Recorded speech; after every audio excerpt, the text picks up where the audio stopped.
ভুয়া কাগজপত্রের কারণে উন্নত দেশগুলোতে ভিসা আবেদন বাতিলের সংখ্যা বাড়ছে, পাশাপাশি দীর্ঘায়িত হচ্ছে ভিসা প্রক্রিয়াও।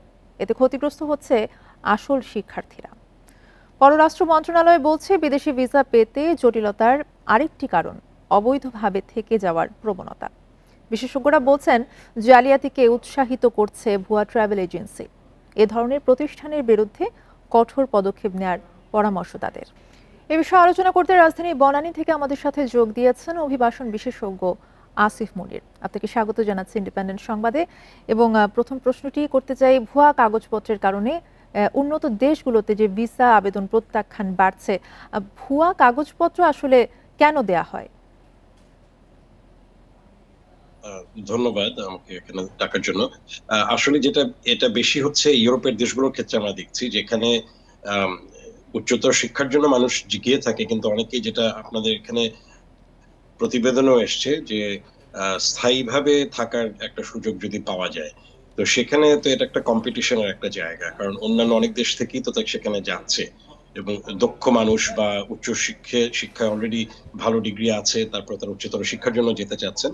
বাংলাদেশ থেকে সেরকম আছে, কিন্তু তার বাইরে অন্যরা যারা যেতে চাচ্ছেন, তারা অনেকটা ওরকমই, যে অন্তত স্টুডেন্ট ভিসা নিয়ে যদি তারপরে স্টুডেন্ট ভিসার পরে থেকে যাওয়ার একটা ব্যবস্থা করা যায়। এটা প্রবণতাটা অনেকদিন ধরেই কিন্তু আছে, এবং যে ভুয়া কাগজপত্রের কথা বলছেন সেটা অনেকদিন ধরেই আছে।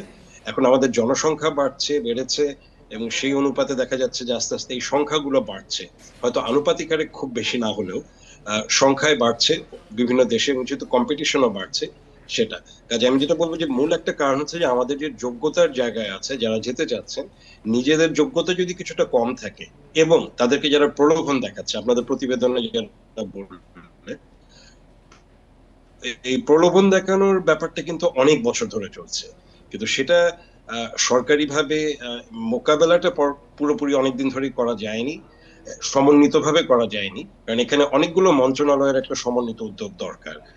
শিক্ষার ক্ষেত্রে শিক্ষা মন্ত্রণালয়ের একটা ব্যাপার আছে, পররাষ্ট্র মন্ত্রণালয় তো আছেই, স্বরাষ্ট্র মন্ত্রণালয় রয়েছে, এবং আইন শৃঙ্খলা বাহিনীদের একটা দায়িত্ব রয়েছে। এই আপনি সিভিল যেমনটি এভিয়েশনের বলছিলেন যে আন্ডারে ভুয়া কিন্তু ট্রাভেল কাগজপত্রের বিষয়টি এজেন্সিদের কিন্তু রয়েছে। অনেকদিন ধরেই কিন্তু রয়েছে, এবং কূটনীতিকরা কিন্তু বলছেন যে কাগজপত্র যাচাই বাছাই করতে গিয়ে দীর্ঘায়িত হচ্ছে ভিসা প্রক্রিয়া। এতে কিন্তু ক্ষতিগ্রস্ত হচ্ছে শিক্ষার্থীরা। জালিয়াতি বন্ধে আসলে করণীয় কি? একটা বড় জায়গা, যেটা আমি একটু আগে বলছিলাম, যে সমন্বিত উদ্যোগ এবং যাচাই বাছাইয়ের জায়গাটা, সেটা হচ্ছে যে এখন অনেক মানুষ যখন অ্যাপ্লাই করছে, আবেদন করছে ভিসার জন্য, সেটি একটি দূতাবাসের পক্ষে সামাল দিয়ে ওঠা কঠিন। এটা আমরা অন্যান্য ভিসার ক্ষেত্রে দেখি, ধরেন অন্যান্য ক্ষেত্রে যে ভিসা, ইতালি বা অন্যান্য জায়গার, সেটার জন্য। আসিফ মুনির আমাদের সাথে যোগ দেওয়ার জন্য।